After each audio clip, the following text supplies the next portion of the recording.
Hi everyone, here I am going to discuss SAP MM training.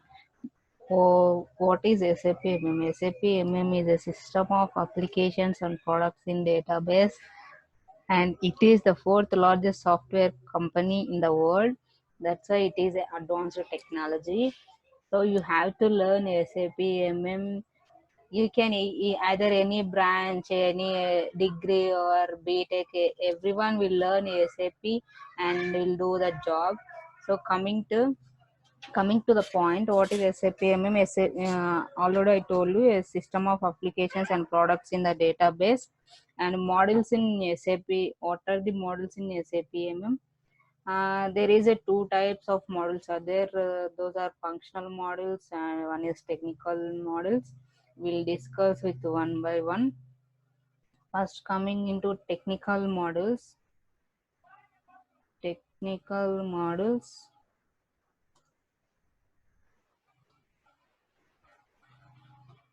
Yeah, the technical models are like ABAP, ABAP, and BI or BW, and HANA and NetWeaver.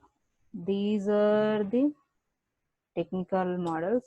And the functional models, what are the functional models?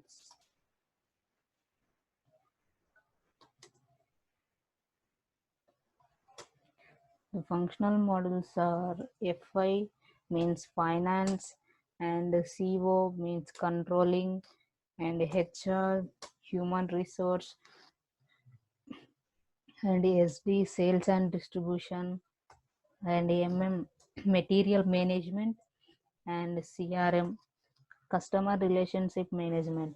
These are the functional model softwares. So here I am going to discuss this MM material management. So the what are the advantages in SAP? SAP advantages many are there. It is advanced in technology and it supports in any software like Linux, Windows, like that, and it is in many languages worldwide. It is using 14 languages. It is in 14 languages. It is using. Uh, that's why it is advanced technology, and we'll discuss it the organizational structure, and also call it as enterprise structure and ERP structure.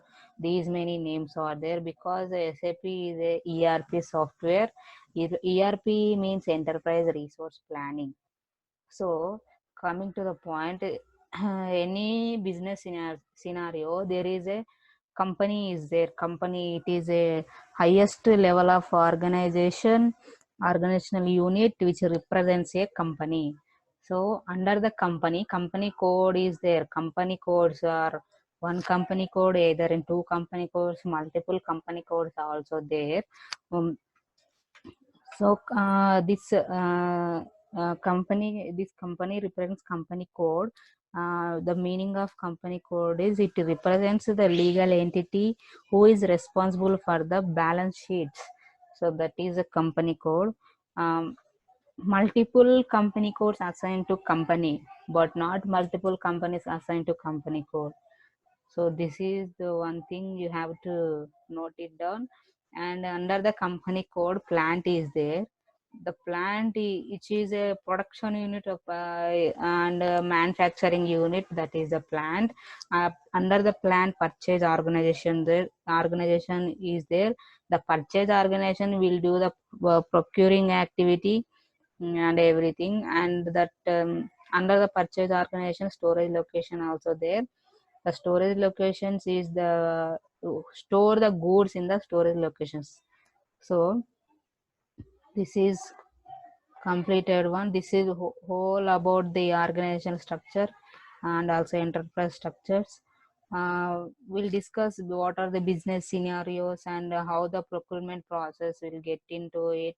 The procurement activity mainly in any business scenario, the company, any company is there that represents having the company code and having the plant purchase and storage location, all these things. Tomorrow in my next video I will discuss master data and all the things. Okay, if anyone having any doubts, and please ask me, and subscribe my channel. Thank you. Bye.